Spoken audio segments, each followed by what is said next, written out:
Hello, everybody. Welcome to another daily dose of gaming news and all that good stuff. And as always, I also publish on Rumble, on the blogger site, and on Patreon for extra support.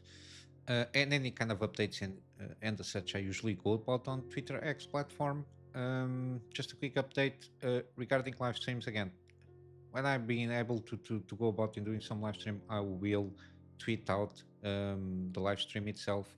But at this moment, it's very difficult for me to commit something, given that I've been a little bit hectic on my working schedule, given that I'm a freelancer. But yeah, just peel your eyes on the Twitter X platform, and on the active gameplay series, we have Midnight Suns, and I'm sticking for the moment being 3 episodes per week, so Monday, Wednesdays, and Fridays. And yeah, basically that's it for the moment being. I don't have a lot of more stuff going around here, except just to make aware that I have already some complete gameplay series in 4K, the most recent ones, and 1080p, the older ones there. So let's go to the news. Yeah, Samsung new fingernail thin low power DDR5 12 and 16 gigabyte memory are going to enter mass production again. This new low power memory stuff there, it seems pretty good. They are basically smaller, consume less power, and they perform better than the non-low powered stuff there, basically. And this is going to be pretty good, not only for mobile phones, but like for handhelds, laptops, and all that jazz.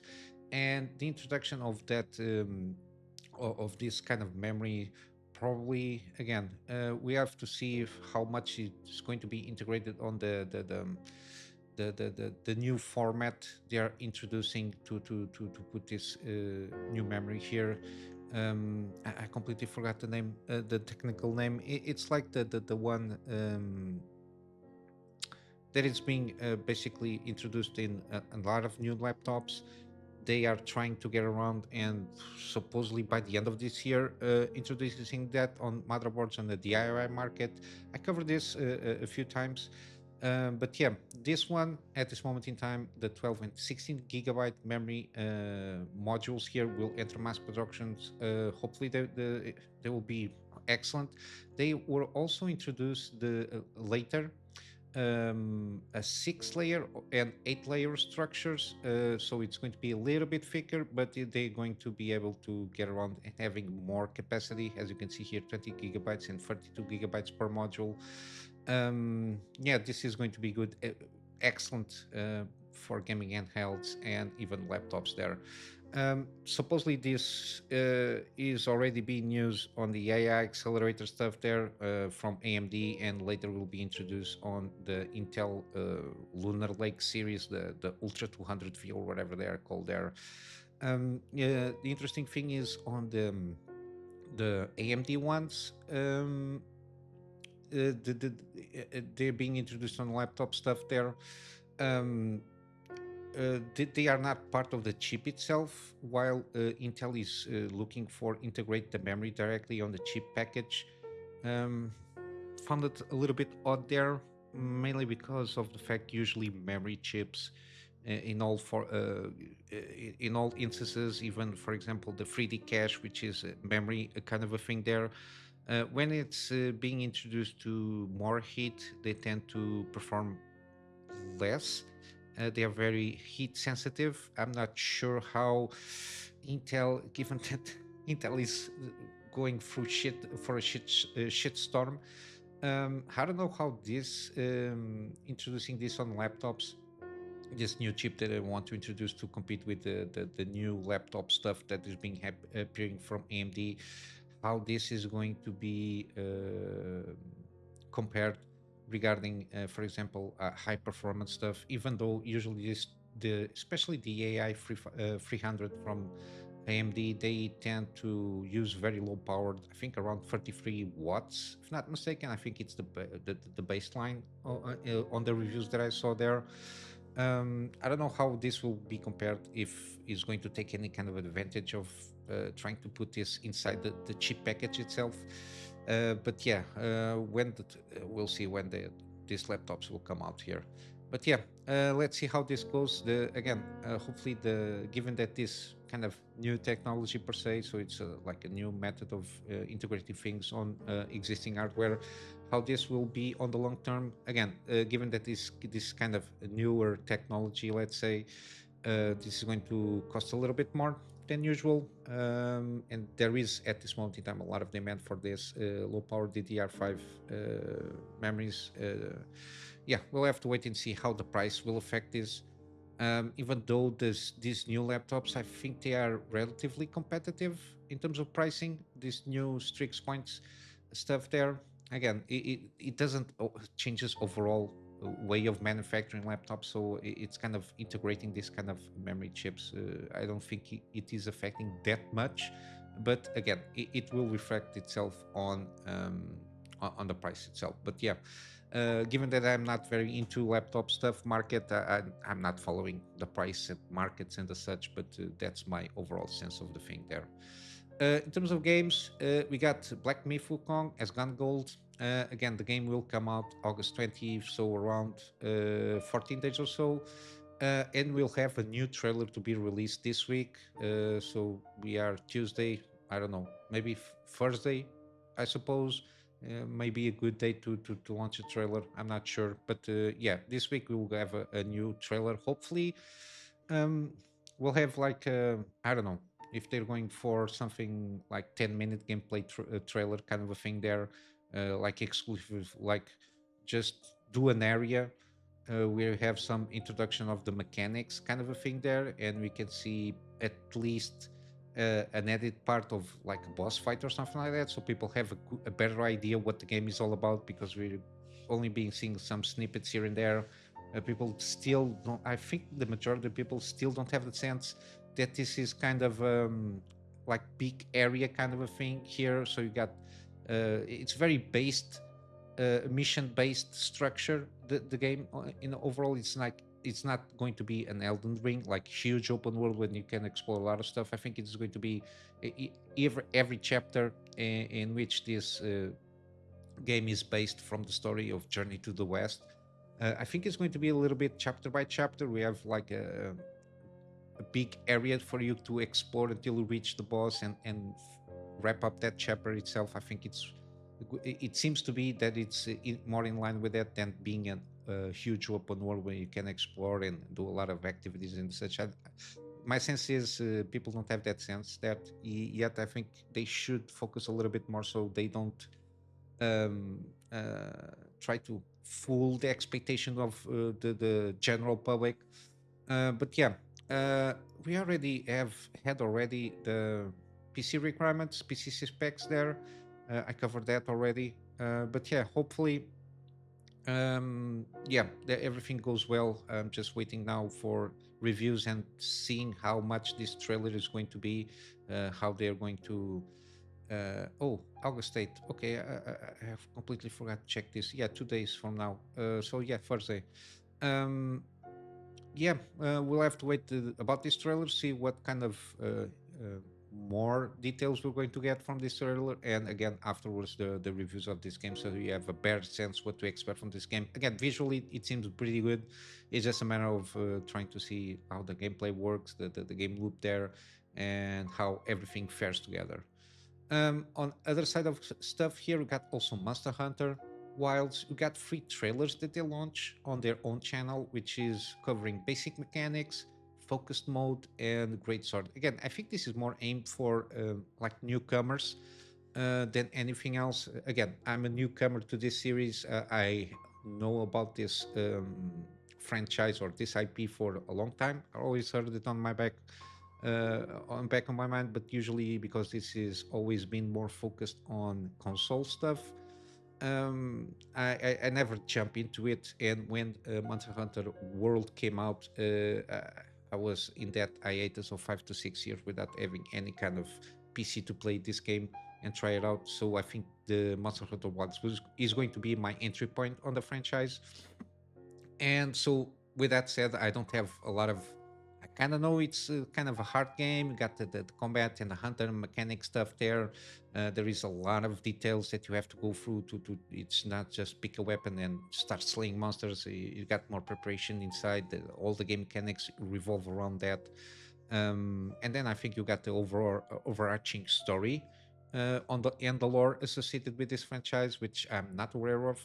So it's good to see that they are making this effort of trying to introduce new players to like what this game is about.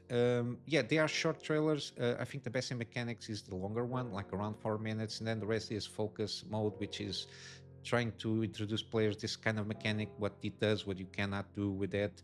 And lastly, the great sword, which is one of the weapons. I think there are several types of weapons that I'm not again I'm not aware of what kind of weapons. I know great sword is one of those that you usually see, like because it's a big boy weapon. You always see this on trailer stuff. But yeah, they are pretty good already. Watch them. Very interesting stuff there to keep yourself more aware of what this game is about. And I'm hoping there will throughout the year, from time to time, they were launching some kind of this kind of trailers, introduce you to like simple mechanics, even on the strategic layer of the game there, which is like the preparation, what you can do, the buffs and the debuff stuff there, how you can hunt for certain kind of monsters, what you need to be aware of, those kind of things. But yeah, it's good to see that this game, again, my main thing with this game, even if I didn't play this game, was is more about the engine itself, given it is a Capcom game engine, the Resident Evil 1, the To the Moon engine, something like that they call. Again, because this is not going to be like a huge open world itself, like again, like Elden Ring.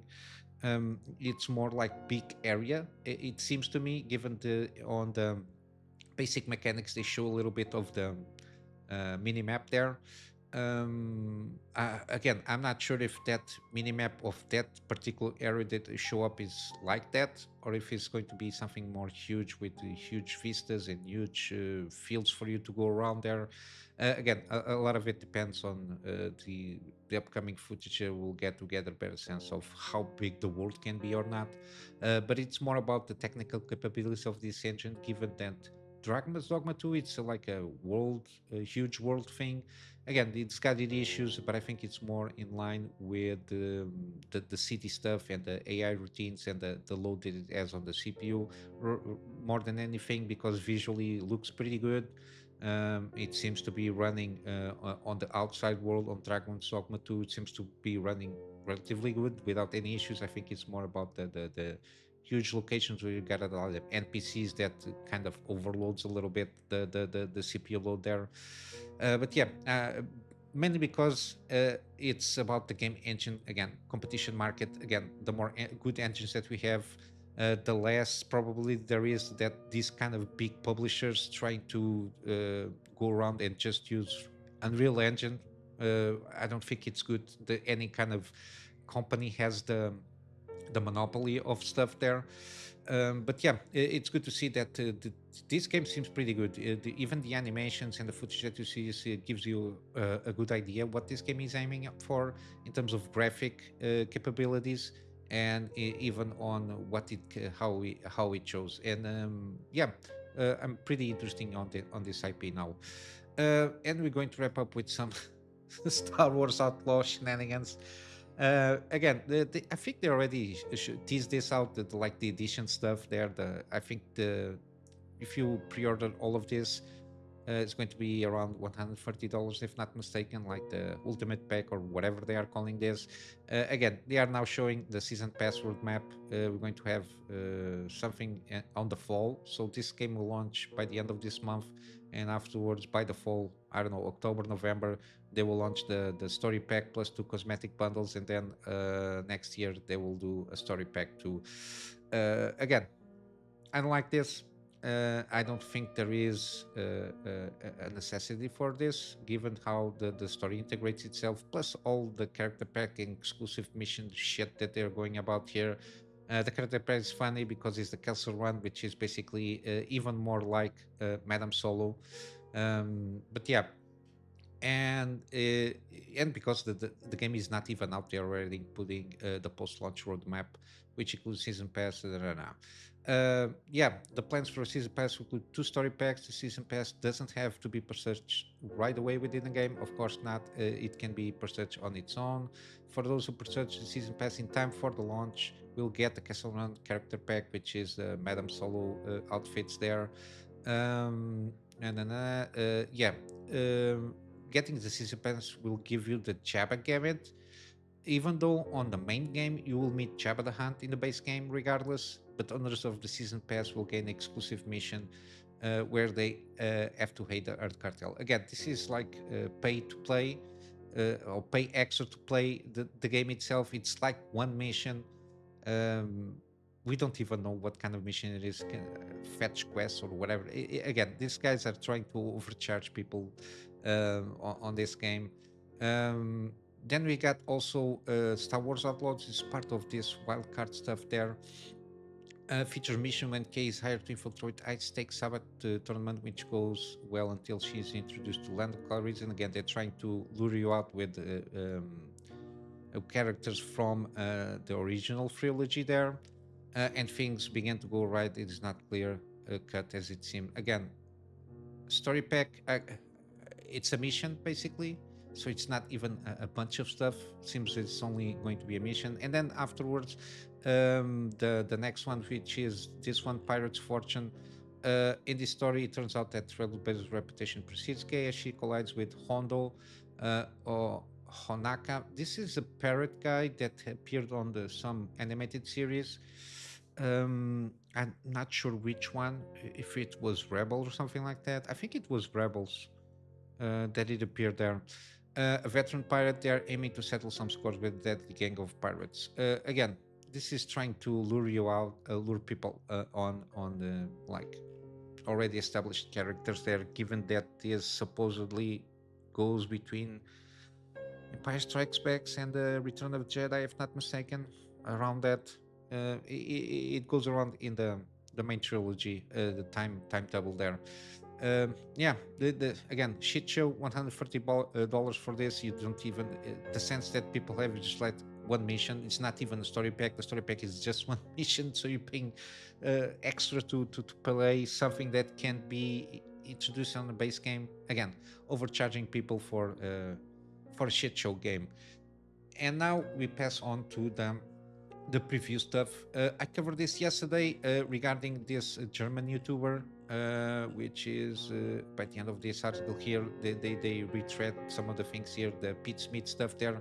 I covered this yesterday, but after that, a lot of people started to digging through uh, what Ubisoft did to let's say that to pay to I don't know influencers, lack of better term, and YouTubers and content creators to pay trips and pay events and stays so they can basically have access to that 4 hour footage. Yeah, um, basically it's a shit show but for Ubisoft. So basically the company buttered up YouTubers and influencers with trips to Disneyland and boat tours before giving them access to 4 hours of gameplay footage. Here you go. We got a German YouTuber. I tried to watch this, but this is in German, so I quit very quickly. But this guy started to look around stuff there, and he discovered multiple YouTubers and influencers revealed how they were actually influenced by Ubisoft as part of the company's largest marketing campaign ever. They go about here regarding the earnings call that I covered yesterday, also regarding the question from the guy, Barclays, Nick Dempsey, regarding all that stuff there. Um, and again, picking up on the comments that Guillermo said, the biggest marketing campaign ever. He was flying out YouTubers and influencers to Los Angeles to give them 4 hours with the game. Cyberpunk revealed that one of his fellow German YouTubers, Karfotel Koning, confirmed the claim that it was the biggest marketing campaign ever. Translated from this guy, Karfotel or Kartoffel, we are with the largest marketing campaign ever for a Ubisoft game, and I can definitely confirm that the last part I confirmed the last part, which is traveling people there, as I was invited by Ubisoft to come to Los Angeles and play in the Star Wars Outlaws event. The location was really polished up, and there was a day in Disneyland and something like that. And he continued, so Ubisoft spent a lot on that. Again, just before I continue, my overall take on this kind of access media thing here, it's not that I'm against it, is the way they go about it. It's more in line with that. And I have some criticisms regarding how this is made to sake of transparency. I don't envy people that go there. For me, it's whatever. If I've had a chance to go about there, um, it's more about the transparency. I'm not sure if everybody that was flown out there was clear about that, because of the fact that we have that guy that did the thing, and the German guy, which we covered yesterday, and then he basically he felt that he needed to basically delete the preview there, because I suppose he was not very clear about that he was traveled, that they bought they didn't have basically an expense, and they were uh, let's say they were um, basically paid to make a preview there. But yeah, other than that, if people are clear on the preview video, that they okay, for me to have access to this kind of preview, this happened, whatever it is, I got flown out, I've got this thing here and there, so take it with a grain of salt. But then they basically, through third parties, they are basically pressured to um, go about things in a different way, let's say. So edit out that part of transparency there, which completely fucks around the content creators that do this kind of previews here. And it puts in doubt that if anybody that makes a preview, they are basically being paid to do so, even though if do not say so, it takes a lot of the confidence that the that somebody is willing to try and see what the previews are. They can find somebody, they will already take that with a negative perspective, because they will assume automatically, even people are not informed of, that they are going about that with a biased view, especially when the previews are usually very positive all around. Yeah, that's why I don't like it, but I'm not against it, because again, it's not against the law. So yeah, but it removes a lot of what people are been complaining with IGN's, GameSpot's, and Kotaku's kind of their access media, how that works. We already assume they all are paid in this degree, which is being flown. They don't pay the stay that they have. They don't pay the events out of their own pocket. Everything is paid for from the the entity that it's trying to promote something, um, and that removes a lot of legitimacy that they might have regarding the review or the preview of what they are doing there. But yeah, continuing with this thing here, this guy, the cyberpunk guy, shared footage from British influencer and YouTuber who revealed she was brought to Los Angeles by Ubisoft early and was taken on a boat tour that she claims was originally a whale tour to see if we could spot whales. From her, she said, so basically they invited a bunch of UK creators who got there early because our flights were booked early, because it's a very long time travel. It was like a 12-hour journey. And then Cyberpunk also confirmed that Ubisoft was indeed paying for these international and domestic flights for YouTubers and influencers.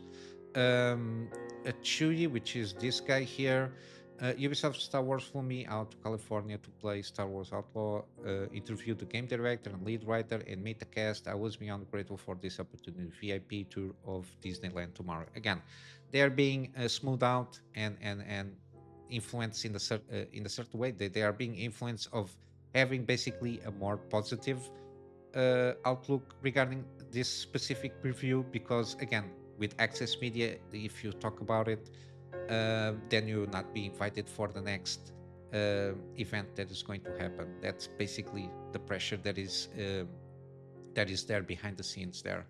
Continuing, another influencer was also reported given an plushie and flown out as well. So this one, Quintofu, had a blast. Experienced Star Wars Outlaws as a preview event this week. Thank you, Ubisoft, for the next plushie and for flying me out for all the festivities.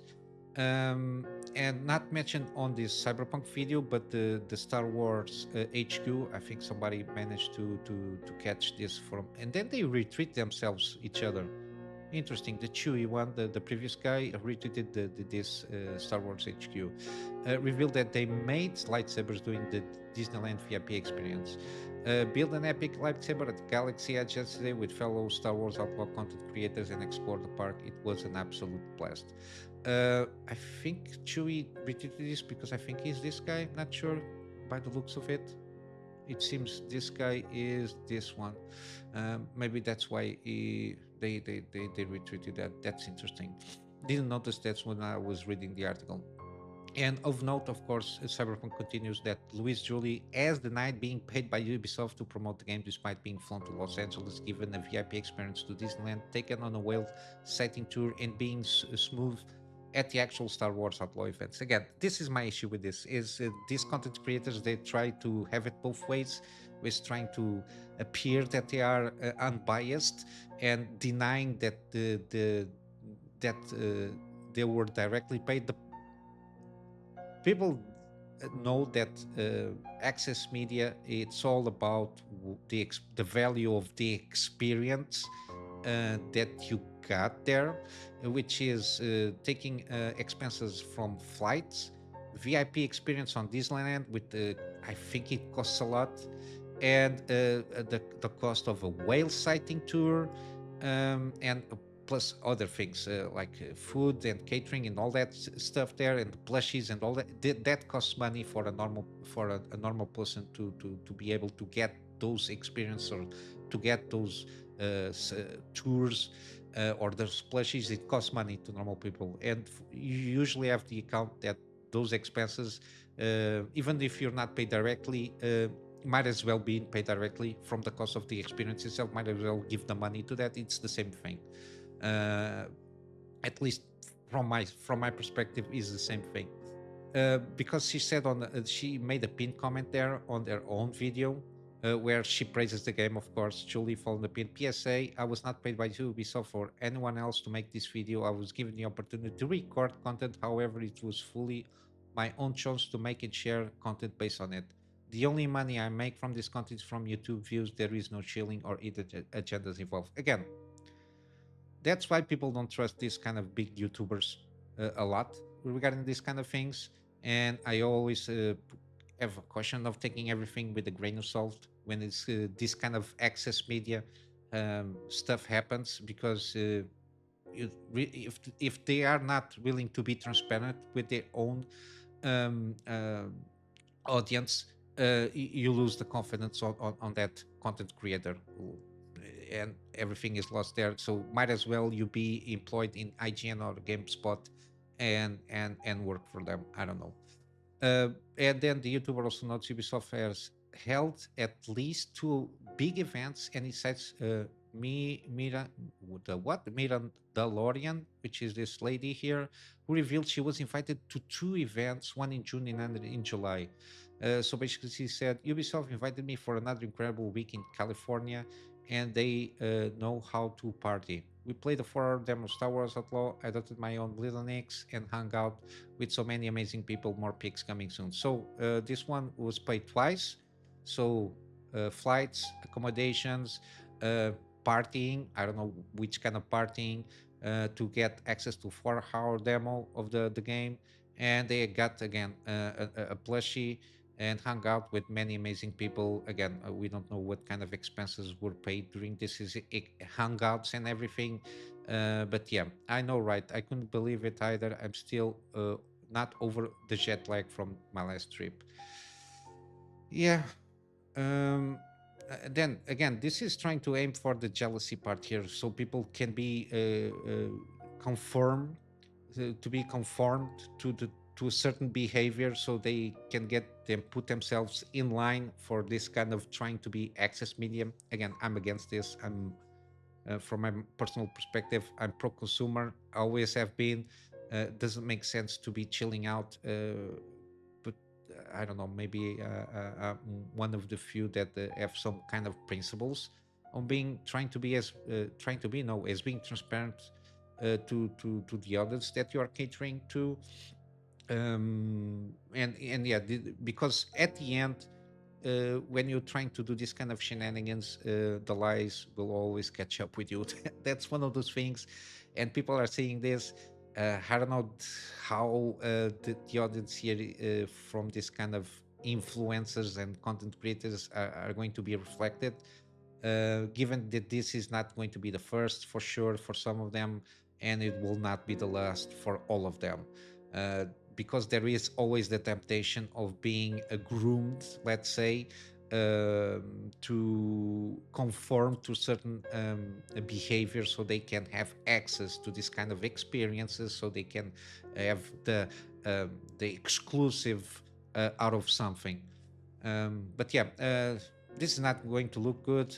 I kind of, I don't even know who these people are. I don't follow any of them.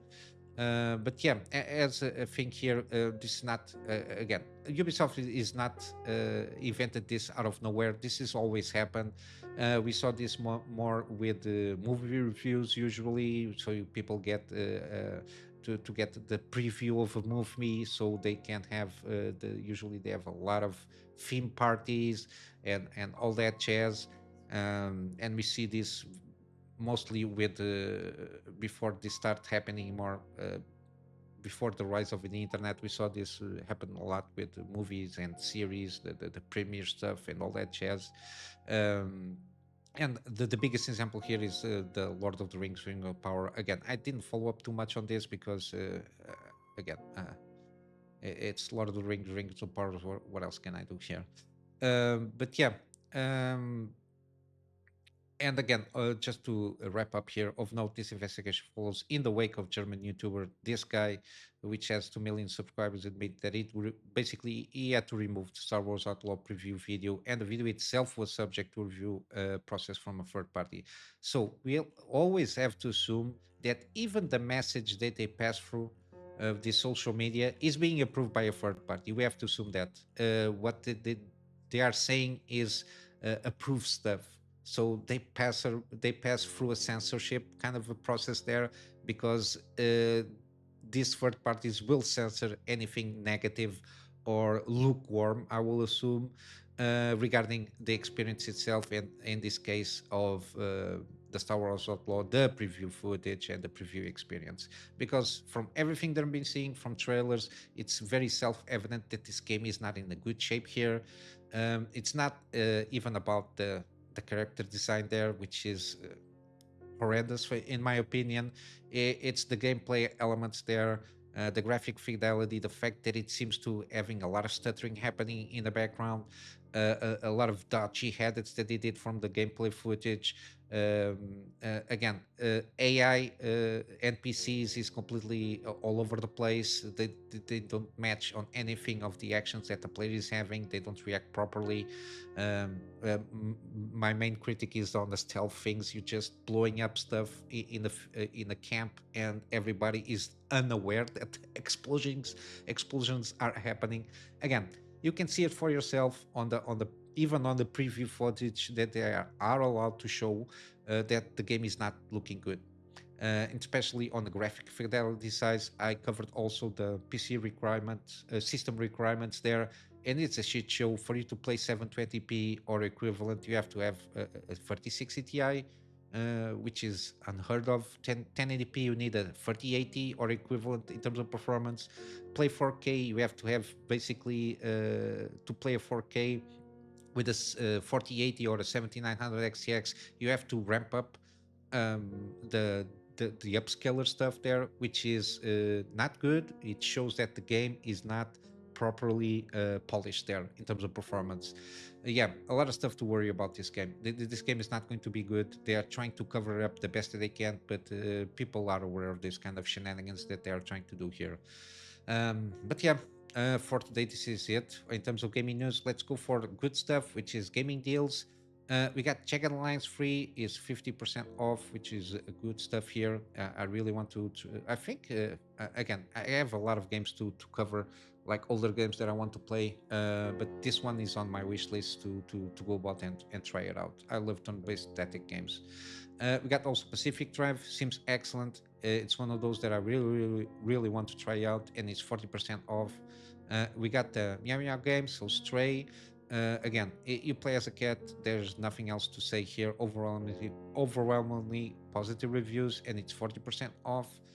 We got Darkest Dungeon. Again, excellent game. A very one of those successes cases of early access gaming.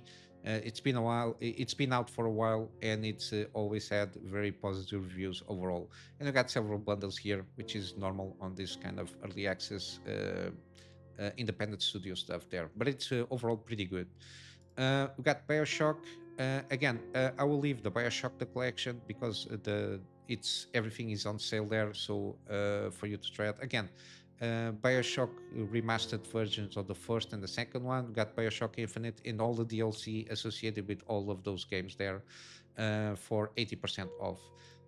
We got also Marvel Guardians of the Galaxy, 80% off. Again, very positive reviews all around since it came out. We got also Nino Kuni 2. Again, the Nino Kuni 1 is not on sale, only Nino Kuni 2 Revenant Kingdom, and this is the Prince edition, so it's got this little extra stuff here for 85% off. I think it's a pretty good game, pretty good price for what it is. Very kind of Ghibli style like kind of a game. I want to try out one of these. I always enjoy these kind of games. And XCOM Chimera Squad. Again, not all XCOM games are at this moment on sale on Steam. XCOM 2 is on sale, but the War of the Chosen and the rest of DLC is not on sale, so it gets a little bit pricey. And the first XCOM Enemy Unknown is on sale, but Enemy Within, which is like the huge content expansion, is not on sale. So I will focus today only on XCOM Chimera Squad, which is it's just a base game. There is nothing else extra. 85% off. Again, I still need to play this game to try out. Yeah, I already have it on my C library. I need to try out. I'm not sure regarding not DLC, sorry, mods. I have to check for mods for this game if there is any decent ones to try out. But it is one of those that I want to check it out and see for myself also, even though I already bought it. But I want to try out this game here. And on GOG, we got No Man's Sky, again, still on sale, 60% off. Again, they got the Worlds Part 1, huge overall on the game there. And all the 20 content drops that they already did, everything is contained here on the base game here. And lastly, we got the Invincible, 35% off. And yeah, basically this is it for today, guys.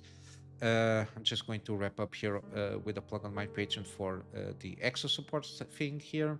The extra support at this moment in time is more for me to focus on having a better storage solution, for me to be have proper backups of the stuff that I do for my clients, and of course some extra space for the videos that I do for the channel. And with all that said, I hope you had a wonderful day, and I will see you in the next one. So until then, Kunami Master out.